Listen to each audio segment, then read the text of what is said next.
بالله من الشيطان الرجيم.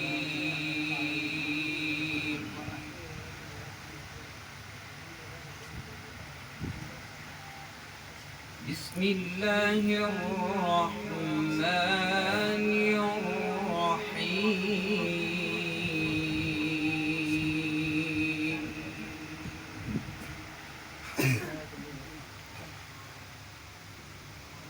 لو أنزلنا هذا القرآن على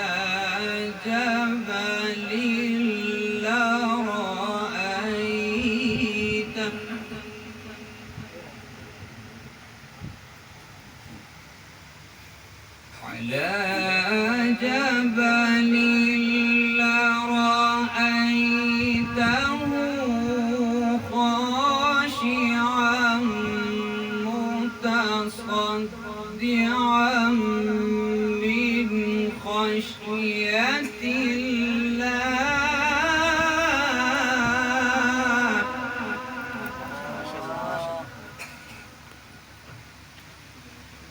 وتلك الأمثال نضربها للناس لعلهم يتفكرون.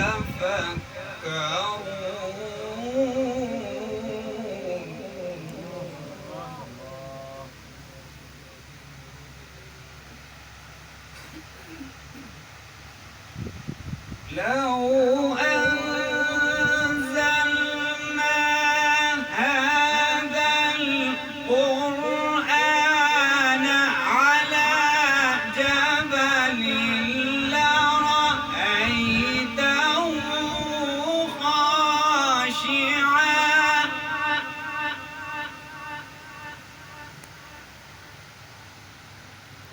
على جبل لرأيته خاشعا متصدعا من خشية الله.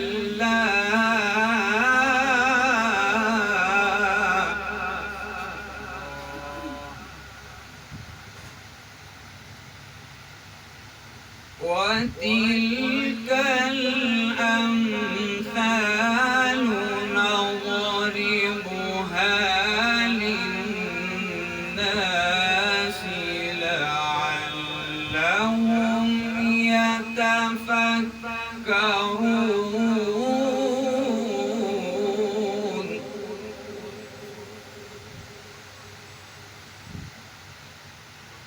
هو الله الذي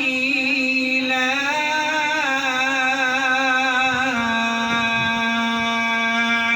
إله إلا هو. هو الله الذي لا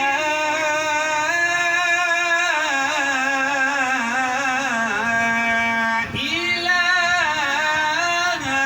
إلا هو. عالم الغيب والشهادة هو الرحمن الرحيم.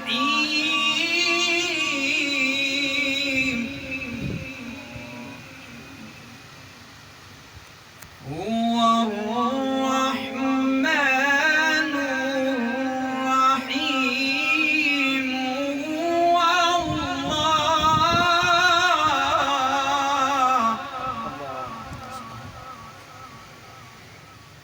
هو الرحمن الرحيم. هو الله الذي لا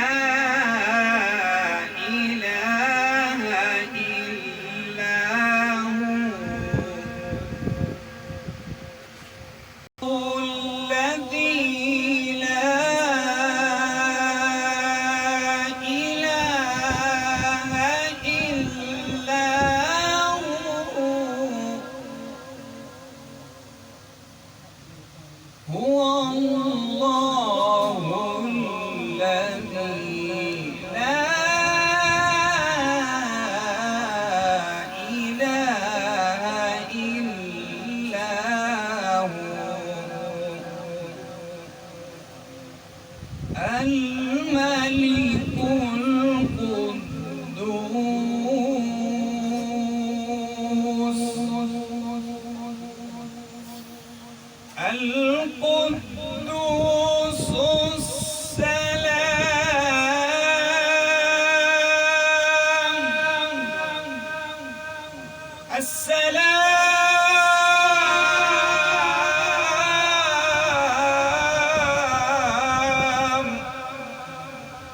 السلام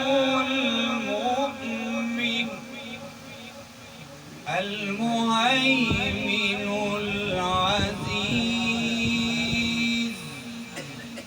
العزيز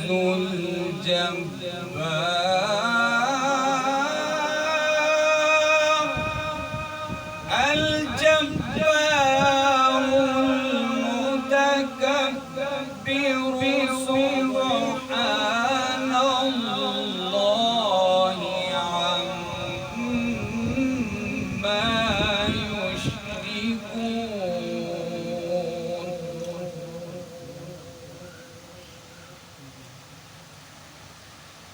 هو الله الذي لا إله إلا هو الملك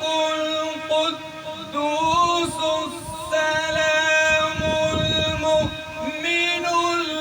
المهيمن العزيز الجبار المتكبر سبحان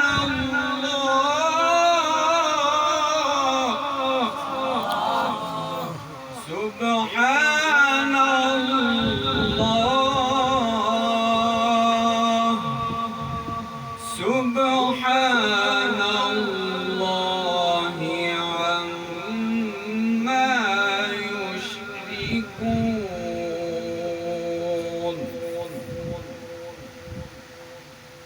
هو الله الخالق البارئ المصور له الأسماء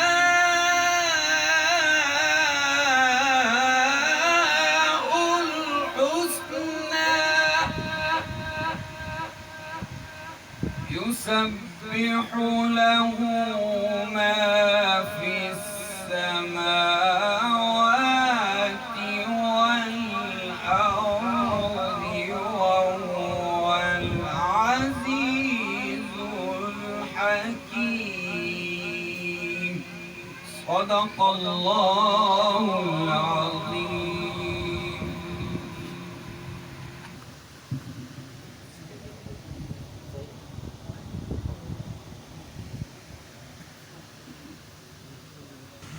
سب سے پہلے تو میں جو حافظ صاحبان اور مبارکباد پیش کرتا ہوں کہ انہوں نے اللہ رب العزت کا قرآن جو ہے تراویح کے اندر سنایا. یہ بہت بڑی سعادت کی بات ہے. ہر آدمی کو یہ سعادت ملتی بھی نہیں. اللہ رب العزت کا قرآن کریم سنانا یہ بہت عظمت والی چیز ہے. رمضان المبارک کے مہینے میں اللہ پاک نے اس قرآن کریم کو نازل فرمایا. ویسے تو آسمانی ساری کتابیں ہی رمضان المبارک کے اندر نازل ہوئی. تورات ہے، زبور ہے، انجیل ہے، اور خاص طور پہ قرآن کریم اس کو اللہ پاک نے لیلۃ القدر کی رات میں پورے قرآن کریم کو لوح محفوظ سے آسمان دنیا جو آسمانوں میں نظر آ رہا ہے اس تک اللہ رب العزت نے ایک ہی رات میں مکمل کو اتار دیا. اور اس کے بعد آسمان دنیا سے لے کر پھر آپ صلی اللہ علیہ وسلم پر بذریعہ وحی تقریباً 23 سال کے اندر ایک قرآن کریم مکمل ہوا. اور پھر جو ہے قرآن کریم کی حفاظت کے لیے اللہ رب العزت نے حافظوں کا ایک مشغلہ شروع کر دیا. بچپن سے لے کر حافظ لوگ حفظ کرنا شروع کرتے ہیں اور پورا قرآن کریم اپنے سینوں کے اندر اتارتے ہیں. دنیا کی کوئی بھی کتاب ہم اٹھا لیں اس کو اچھی طرح ہم یاد کر لیں، حفظ کر لیں، لیکن پھر بھی اس کے اندر 80% غلطی کا امکان رہتا ہے. لیکن قرآن کریم کا ایک بہت بڑا معجزہ ہے کہ جس کی وجہ سے پورا قرآن پاک بہت سے حافظ ایسے ہیں جس کی پورے قرآن کریم میں ایک اٹکل بھی نہیں آتی، مکمل قرآن کریم ان کو ازبر ہوتا ہے اور یاد ہوتا ہے۔ حتیٰ کہ حافظ قاری شریم صاحب جو مسجد نبوی کے امام ہیں، وہ ایک مرتبہ ختم سنا رہے تھے، ہر سال ہی سناتے ہیں ٹیلی ویژن پہ جس طرح ختم شروع ہوتا ہے، تو ایک چھوٹا بچہ ٹیلی ویژن پہ ان کی تراویحیں سن رہا تھا، اتفاق سے حافظ صاحب سے قاری صاحب سے کوئی غلطی ہوگی، قرآن کریم ہو جاتی ہے انسان پڑھتے پڑھتے، وہ بچہ وہیں پہ چھوٹا بچہ ہے، 8 سال کی عمر ہوگی، 8-10 سال، فوراً اپنے پاپا کو کہنے لگا ابو جی حافظ صاحب نے غلط پڑھ لیا۔ یہ ٹیلی ویژن پہ سنا چھوٹا بچہ، اور پھر فوراً اس کی غلطی کو اس نے پکڑ لیا، یعنی اتنے چھوٹے حافظوں کو قرآن پاک ازبر ہوتا ہے کہ وہ فوراً جو ہے انہوں نے قاری صاحب کی غلطی پکڑ لی، اگرچہ انہوں نے پھر بعد میں دوہرا کر دوبارہ صحیح کر لی تھی، لیکن چھوٹا سا بچہ اس غلطی کو پکڑنے کے اوپر بھی قادر ہے کہ قرآن کریم کے اندر یہ انہوں نے غلط لفظ پڑھ لیا۔ یہ قرآن کریم کا معجزہ ہے، اس کے اوپر اللہ کا شکر ادا کرنا چاہیے، جن کو اللہ نے توفیق دی ہے تو وہ تو اللہ کا خاص شکر ادا کریں، اور جو بہت سے حافظ رہتے ہیں جو تراویح پڑھانے سے تھوڑا سا گھبراتے ہیں، تو گھبرانا نہیں چاہیے، کوشش کرنی چاہیے، اور بہت بڑی سعادت ہے تو اس کو حاصل کرنا چاہیے۔ اللہ پاک جو ہے جن ساتھیوں نے تلاوت کی ہے اور قرآن کریم جو ہے تراویح میں سنایا ہے، اللہ پاک ان کی محنت کو قبول کرے، اور پھر کوئی اس بات کی کوشش کرنی چاہیے، ہمارے حافظ صاحب جو ہے اکثر جو ہے صرف تراویحوں کے لیے ہی تیاری کرتے ہیں، رمضان مبارک کا مہینہ شروع ہونے والا ہوتا ہے، شعبان سے بیچارے حافظوں کے پسینے چھوٹ رہے ہوتے ہیں، تو ایسا نہیں کرنا چاہیے، بلکہ قرآن کریم کو پابندی سے عام دنوں کے اندر بھی پڑھنا چاہیے۔ ابھی ہمارے کاشف بھائی نے ابھی تلاوت کی تو اس میں آخری رکعت کے اندر الف لام میم سے سورہ مفلحون تک پڑھا۔ حضور اقدس صلی اللہ علیہ وسلم کا معمول تھا کہ جب بھی وہ قرآن کریم پڑھتے تھے تو ختم ہونے کے بعد پھر آخر سے شروع سے دوبارہ پڑھتے تھے الف لام میم سے، اور وہ مفلحون تک پڑھتے تھے۔ اس کا مطلب یہ ہوتا تھا، یہ نہیں ہے کہ ختم کا ایک رواج ہے کہ ہم اس کو مفلحون تک پڑھ لیں اس کے بعد چھوڑ دیں، نہیں، بلکہ حضور اقدس صلی اللہ علیہ وسلم اس لیے پڑھتے تھے تاکہ قرآن کریم کا تسلسل برقرار رہے۔ اگر ہم نے مفلحون تک پڑھ لیا، اب اس کا مطلب یہ ہے کہ آئندہ جب ہم تلاوت شروع کریں تو مفلحون سے آگے سے شروع کرتے ہیں، یعنی اپنے نوافل کے اندر یا سنتوں کے اندر تو مفلحون سے آگے، یہ نہیں ہے کہ وہ مفلحون تک ایک ختم کا طریقہ ہے، یہ درست نہیں، بلکہ اس کا اہتمام کرنا چاہیے پورے رمضان مبارک کے عام کے علاوہ بھی عام دنوں کے اندر ہم جو ہے کم از کم ایک سپارہ اس کی تلاوت کریں۔ ابھی جو ہے ابھی مجلس کے اندر میں تھوڑا سا قرآن کریم کی جو چند خصوصیات ہیں، چند تقاضے ہیں، وہ میں صرف مختصر طور پہ آپ کے سامنے بیان کرتا ہوں تاکہ ہم سب جو ہے ان تقاضوں کے اوپر عمل کرنے کی کوشش کریں، تو جب عمل کریں گے تو انشاءاللہ قرآن کا حق ادا ہوگا، اور اگر قرآن کریم کا حق ادا نہیں کیا تو کہ یہ قرآن کریم کل قیامت کے دن اللہ رب العزت کے سامنے جھگڑے گا، یا اللہ انہوں نے میرا حق ادا نہیں کیا۔ تو قرآن کریم کے اندر 5 تقاضے بیان کیے گئے۔ سب سے پہلا تقاضا تو یہی ہے کہ قرآن کریم کو پڑھا جائے، جیسا کہ قرآن کریم کی آیت ہے فَقْرَؤُوا مَا تَيَسَّرَ مِنَ الْقُرْآنِ، کہ قرآن کریم میں سے جو تمہیں سہولت کے ساتھ یا آتا ہو اسے پڑھو۔ تو ہمیں سب سے پہلی تو تلاوت قرآن کا اہتمام کرنا چاہیے، اور سب سے پہلی وہی وہ بھی پڑھنے کے متعلق تھی اقرأ بسم ربک الذی خلق، کہ پڑھیے اس رب کے نام سے جس نے تم کو پیدا کیا، اور اسی طرح آپ صلی اللہ علیہ وسلم کو بھی یہ حکم دیا تھا کہ اتلو ما اوحی الیک، اتلو ما اوحی من الکتاب، کہ جو ہم نے آپ کے پاس وحی کی ہے اس کی تلاوت کرتے رہیں۔ تو پہلا تقاضا تو اس کے قرآن کریم کے پڑھنے کا ہے کہ ہم اس کے عام حالات میں بھی پڑھنے کا خوب اہتمام کریں۔ اب یہ کہ عام حالت میں ہم کتنا پڑھیں، حضرت مولانا یوسف لدھیانی صاحب رحمۃ اللہ علیہ وہ فرمایا کرتے تھے کہ جس طرح میڈل پاس کو آپ لوگ تعلیم یافتہ نہیں کہتے بلکہ اس کو کہتے ہیں یہ 8ویں پاس ہے، تو اسی طرح کم از کم قرآن کریم جو ایک سپارے سے کم پڑھ رہا ہے اس کو ہم پڑھنے والا نہیں کہیں گے، بلکہ ایک قرآن کریم مکمل یعنی ایک سپارہ مکمل اگر روزانہ کوئی شخص پڑھ رہا ہے اس کو ہم یہ کہہ سکتے ہیں کہ یہ قرآن کریم پڑھنے والا ہے۔ ایک سپارے سے کم اگر پڑھنے والا ہو تو اس کو ہم قرآن کریم پڑھنے والا نہیں کہیں گے۔ تو اس لیے کم از کم ایک سپارے کا ہم روزانہ اہتمام کریں۔ ہمارے مفتی اعظم پاکستان مفتی رفیع اسماعیل صاحب متدل عالیہ، ان کا 80 سال سے زیادہ عمر ہے، ابھی تک ان کا یہ معمول ہے کہ روزانہ نوافل میں ایک سپارہ پڑھتے ہیں۔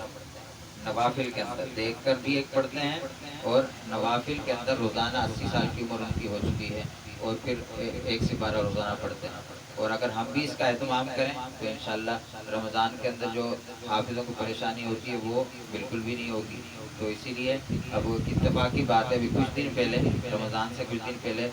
چونکہ میں حافظ نہیں ہوں،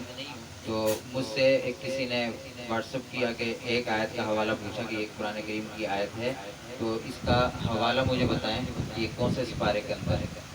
اب میں تو حافظ نہیں، میں نے ایک دو حافظوں سے پوچھا، ہماری مسجد میں 2 حافظ بیٹھے ہوئے تھے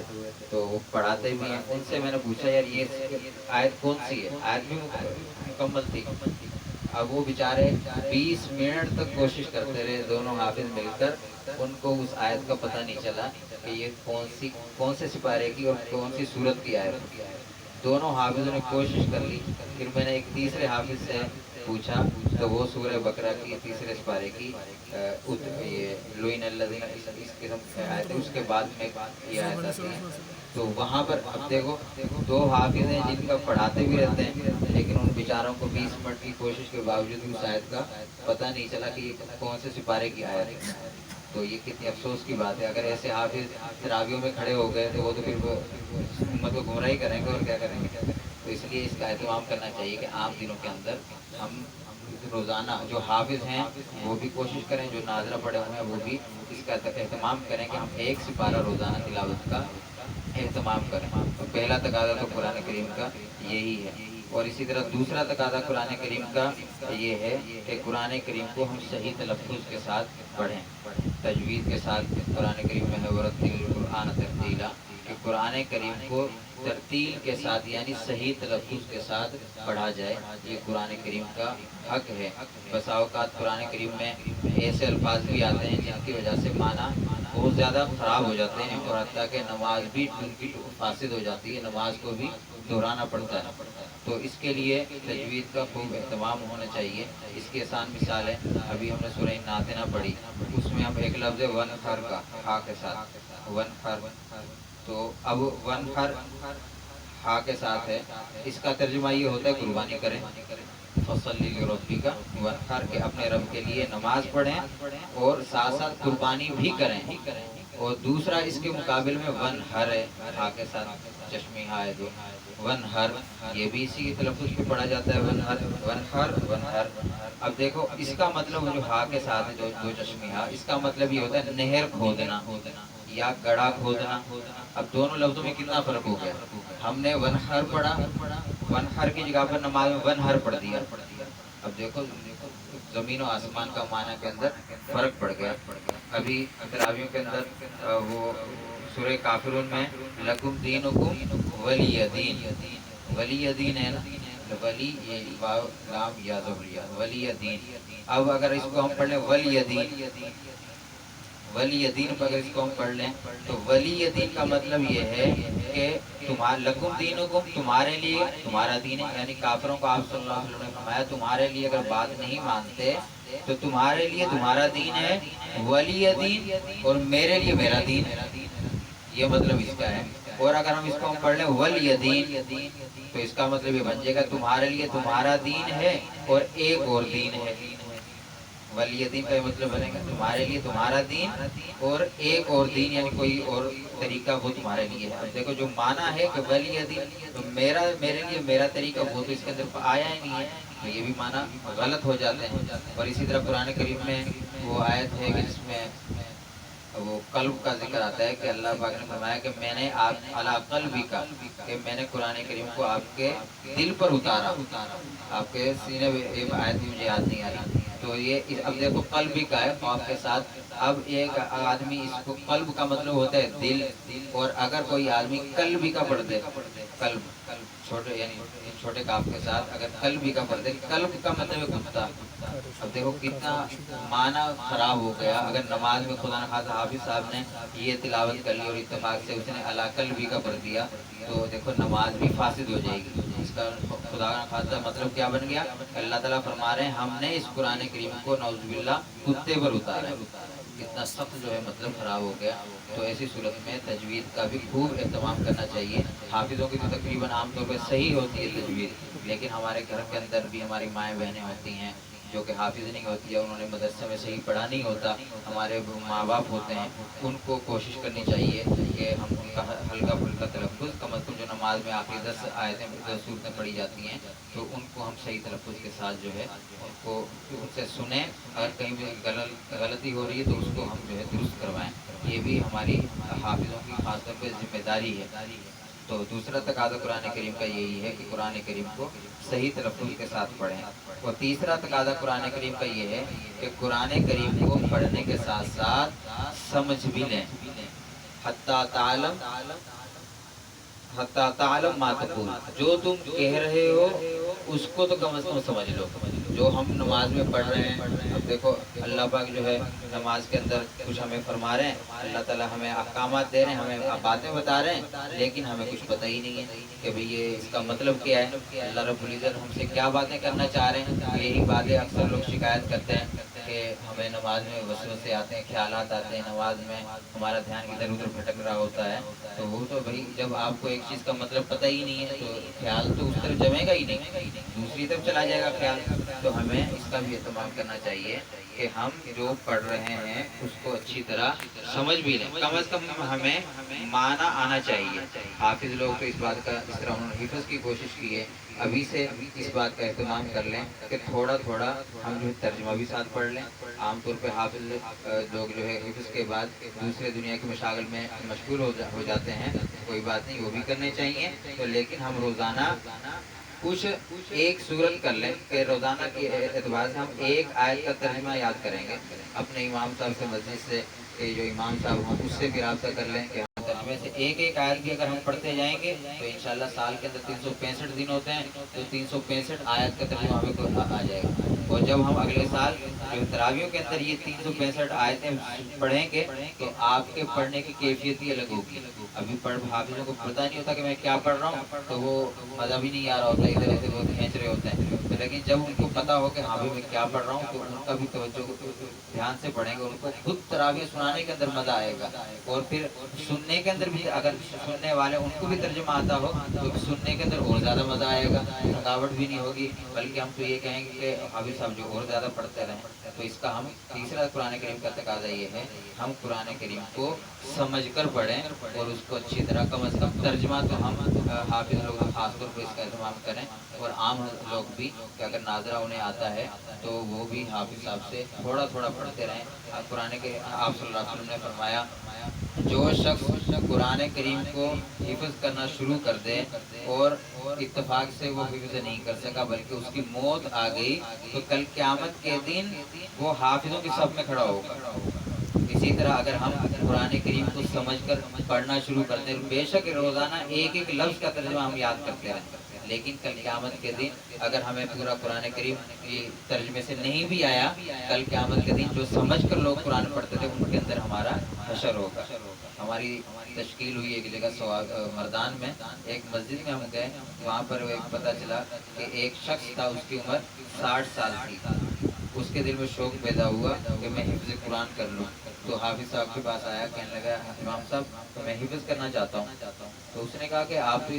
60 سال عمر ہو گئی، آپ کیسے حفظ کر لو گے اتنی عمر میں؟ لیکن اس نے کہا کہ میرا شوق ہے کہ میں کل قیامت کے دن حافظوں کے ساتھ کھڑا ہوں، تو اس نے کہا ٹھیک ہے، روزانہ تھوڑا تھوڑا سبق دینے کے لیے لیتے، وہ بیچارے یاد کرتے اور پھر اگلے دن سناتے۔ اب جب جس مسجد میں ہم گئے تو وہاں کے امیر صاحب کے بڑے بھائی تھے، وہ کہنے لگے ان کا بھی 2 سال پہلے انتقال ہوا ہے، نہیں 6 مہینے پہلے انتقال ہوا ہے، اور اپنے انتقال سے 2 سال پہلے پورا قرآن حفظ کر چکے تھے۔ 60 سال کی عمر میں دیکھو انہوں نے ہمت کی تو اپنے وفات سے پہلے وہ بیچارے حافظ ہو کر وہ دنیا سے گئے۔ اگر ہم بھی قرآن کریم کا ترجمہ تھوڑا تھوڑا شروع کرتے ہیں تو انشاءاللہ اللہ نے زندگی دی تو کئی سال بھی لگ جائے تو بھی ہم انشاءاللہ ہمارے پورے قرآن کریم کا ہمیں ترجمہ بھی آئے گا، اس کا لطف جو ہے الگ ہوگا۔ تو تیسرا تقاضا قرآن کریم کا یہ ہے کہ قرآن کریم کو سمجھ کر پڑھیں، اور اسی طرح چوتھا تقاضا قرآن کریم کا یہ ہے ہم قرآن کریم کے مطابق عمل کریں۔ قرآن کریم میں لعنت اللہ علی الظالمین ہے، قال الکاذبین ہے، کہ جھوٹوں کے اوپر لعنت ہو خدا نخواستہ۔ اگر ہم حافظ بھی ہیں اور قرآن کریم کو پڑھے ہوئے بھی ہیں اور ہم جھوٹ بول رہے ہوں، اب دیکھو قرآن کریم کی جو لعنت ہے، قرآن تو سچا ہے، اللہ کا کتاب ہے، اللہ کے نبی نے سچ فرمایا ہے، اب وہ ہم بھی تو جھوٹے ہو گئے۔ اگر میں نے جھوٹ بول دیا تو میں بھی تو جھوٹوں میں آ گیا نا، تو اب میرے اوپر بھی قرآن کی لعنت برسے گی۔ اور اگر خدا نہ خواستہ میں ظلم کر رہا ہوں کسی کے اوپر تو میں ظالموں کے اندر آ گیا، تو ظالموں میں سے جب شامل ہو گیا تو میرے اوپر بھی ظلم کی سزا برسے گی۔ تو اس کا اہتمام کریں کہ ہم جو ہے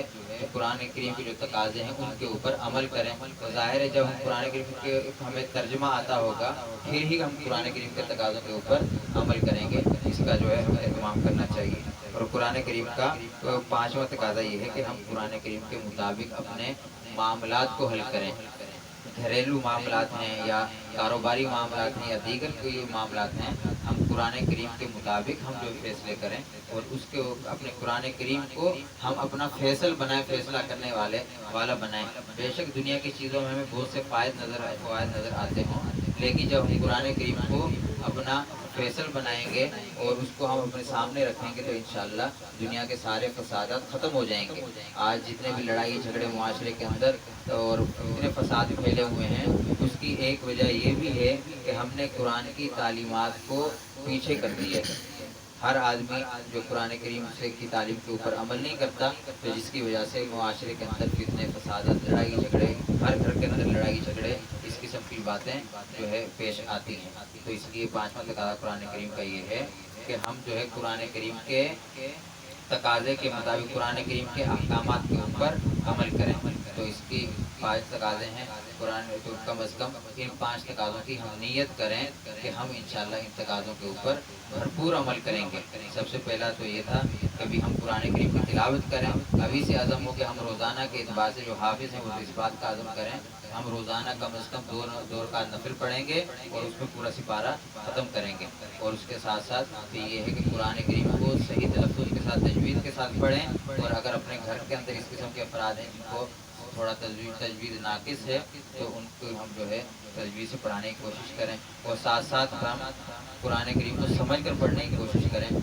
اور اس کے ساتھ قرآن کریم کے احکامات کے اوپر عمل کریں، اور اس کے ساتھ ساتھ قرآن کریم کے جو احکامات ہیں معاشرتی ان کے اوپر ہم جو ہے سب مل جل کر عمل کریں۔ تو انشاءاللہ آپ دیکھیں گے ہمارے گھروں کے اندر بھی لڑائی جھگڑے ختم ہوں گے، اور ہمارے معاشرے کے اندر بھی جو فسادات ہیں وہ ختم ہوں گے۔ اللہ رب العزت مجھے ان باتوں کے اوپر سب سے پہلے تو خود کو عمل کی توفیق عطا فرمائے، اس کے بعد آپ حضرات کو بھی عمل کی توفیق عطا فرمائے، اور جو ہمارے گھر والے ہیں یا دوست احباب ہیں انہیں بھی ہم ان باتوں کو ان تک پہنچائیں تاکہ وہ بھی قرآن کریم کی ان باتوں کے اوپر عمل کریں، تاکہ قرآن کریم کا حق ادا ہو۔ ورنہ خدا نخواستہ ایسا نہ ہو کہ کل قیامت کے دن یہ قرآن کریم جو ہے ہمارے خلاف کھڑا ہو جائے، تو پھر جو ہے بہت نقصان والی بات ہوگی۔ حافظوں کے لیے بہت فوائد ہیں قرآن کریم میں، جس طرح ابھی 6666 تراویح کے اندر آیتیں پڑھی۔ قرآن کریم کل قیامت کے دن اللہ رب العزت ان کو فرمائیں گے کہ اے حافظو، تم جس طرح دنیا کے اندر پڑھتے تھے اس طرح اب تم یہاں بھی پڑھنا شروع کرو، اور تمہارا آخری مرتبہ وہی ہے جو کہ آخری آیت پر پہنچو۔ قرآن کریم میں 6666 آیت ہیں، اب جو ہے اگر کوئی 6000 حافظ جو ہے سب سے آخری اور بلند ترین مرتبے کے اوپر ہوں گے، اور جو ہے قیامت کے دن حافظوں کو اسلام کا جھنڈا دیا جائے گا، اور یہ آپ صلی اللہ علیہ وسلم نے فرمایا حافظ جو ہے میری امت کے شاہ سوار ہیں، قیامت کے دن جو میری امت کا جو جھنڈا ہوگا حافظوں کے ہاتھ میں ہوگا۔ کتنی خوش نصیبی والی اور سعادت والی بات ہے، ہمیں اس کا اہتمام کرنا چاہیے۔ اور جو حافظ نہیں ہیں، جس طرح میں حافظ نہیں ہوں یا اور بھی لوگ ایسے ہوں گے جو حافظ نہیں ہیں، وہ اس کا اہتمام کریں کہ ہم قرآن کریم کو حفظ کریں۔ یہ ضروری نہیں ہے کہ آپ جو 24 گھنٹے جو ہے بیٹھ جائیں، دکانیں بھی چلانی ہوتی ہیں، دیگر کام بھی کرنا ہوتا ہے، بلکہ اس کا آسان طریقہ یہ ہے آپ جو ہے آدھی آیت یا آدھی آیت روزانہ اب روٹین میں رکھ لیں. اب جہاں اپنا حساب کا رجسٹر رکھتے ہیں اس آیت رجسٹر کے اوپر اس آیت کو چسپاں کر دیں, لگا دیں, پن کر دیں. اب پھر جیسے ٹائم ہم اس آدھی آیت کو روزانہ فرصت کا ٹائم دکانوں پہ ہوتا ہے ہم اس کو پڑھتے رہیں آدھی آیت. اب دیکھو پورے دن میں ہمیں آدھی آیت ہو جائے گی یاد, اور پھر اگلے دن ہم دوسری آدھی آیت لے لیں. اب 2 دن کے اندر ہماری ایک آیت ہو جائے گی. تو اس کا اہتمام کریں. اب دیکھو اچھے اگر ہم روزانہ ایک آیت آدھی آیت بھی یاد کرنے لگ گئے تو مہینے میں ہماری 15 آیتیں یعنی ایک صفحہ پورا ہمیں یاد ہو جائے گا. اگر ہم روزانہ ہر مہینے میں ایک صفحہ یاد کرتے رہے تو سال کے اندر 12 مہینے ہوتے ہیں, 12 صفحے میں قرآن کریم کی یاد ہو جائیں گے, تقریباً 12.25 سے ہو جائے گا. اور پھر اگر ہم 2 سال میں پھر ڈبل اس طرح چلتا رہے گا سلسلہ. تو اس بات کی جو حافظ نہیں ہے وہ ابھی سے اس کا اہتمام کریں کہ انشاءاللہ مجھے حافظ بننا ہے اور مجھے قرآن کریم کو یاد کرنا ہے. اور جن کو یاد ہے وہ اس کا اہتمام کریں کہ بھی ہر روزانہ نوافل کے اندر اس کو انجام دیں اور پڑھیں. اور اب حافظوں نے جو تلاوت کی ہے وہ یہ نہیں کریں اگلے سال ہم شعبان کے اندر ہی قرآن کریم کو ہاتھ لگائیں گے, ایسا نہ کریں بلکہ آج کل سے ہی مشغلہ شروع کر دیں کہ وہ روزانہ 2 رکعت نوافل میں اپنے قرآن کریم کو پڑھیں. اللہ مجھے بھی ان باتوں کے اوپر عمل کی توفیق عطا فرمائے, آپ کو بھی عمل کی توفیق عطا فرمائے. وآخر دعوانا الحمدللہ رب العالمین.